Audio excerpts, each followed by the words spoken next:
an education about education in Delaware.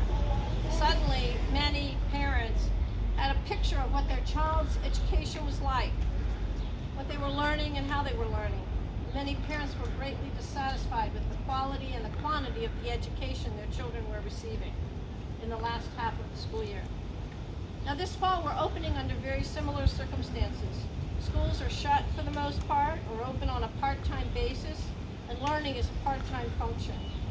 I give credit to the teachers who have since the spring done a tremendous job in learning how to teach remotely and adopting new techniques to help them teach.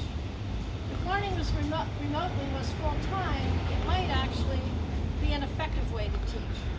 But right now in most public schools, learning is a part-time job. This is not true for most of the parochial and private schools, however. Many of them are teaching full-time. Parents are looking for choices for their children's education, and the Republican Party is proposing a menu of choices for parents of public school students.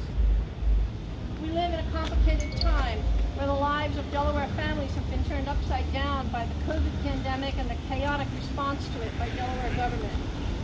This pandemic will not be here forever, but the impact of diminished access to education on our students can be lifelong, and we must act quickly. These challenging times call for creativity and initiative and offer us opportunities to improve our children's learning. Our proposals are intended to improve access to a great education and provide choices for parents to select the education model that works best for their child. Our list is not exhaustive, but it is achievable, and we should make these goals, our benchmark for how well we care for our children's future. Of course, first, we must open our schools. The critics of all that has been done in this pandemic say, listen to the experts, follow the science. Well, if we do that, we'll open our schools. Let the children learn 5 days a week. Let them ask questions and explore the issues their teachers are posing.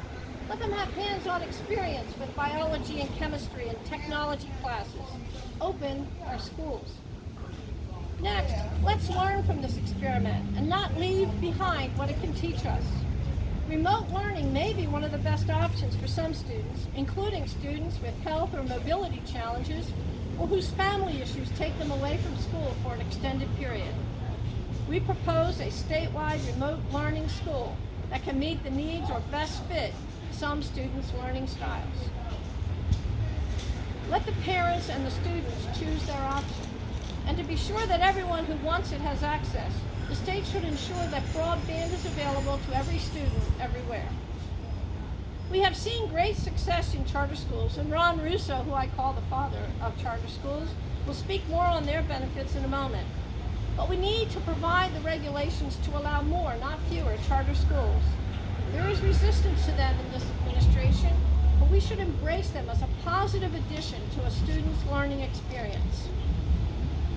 We should allow parents of students to choose their child's school, and if too poor to attend, get scholarships for the school of their choice. It is no mistake that we are here today at Bancroft School.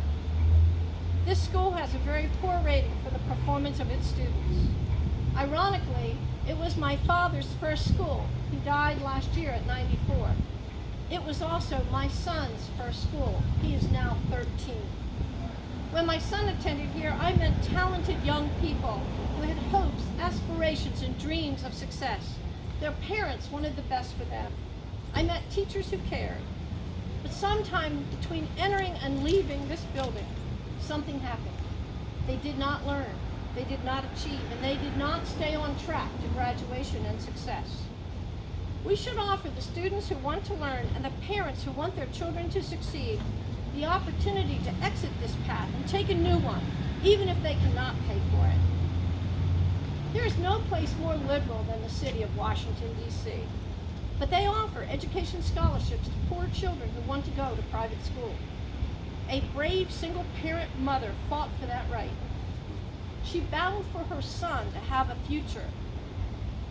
He actually, this is a departure from my comments, but he actually was able to attend private school for a short period.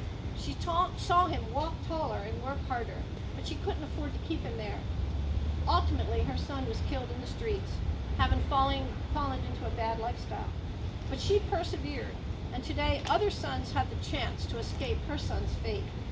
Miss Virginia is memorialized in a movie by that name, and I commend it to anyone who thinks education scholarships are not a positive addition to our choices in education. For nearly a year, parents have been filling the gaps and meeting the needs of their children as they learn, even if not formally homeschooling them. Many have considered or chosen to homeschool their children.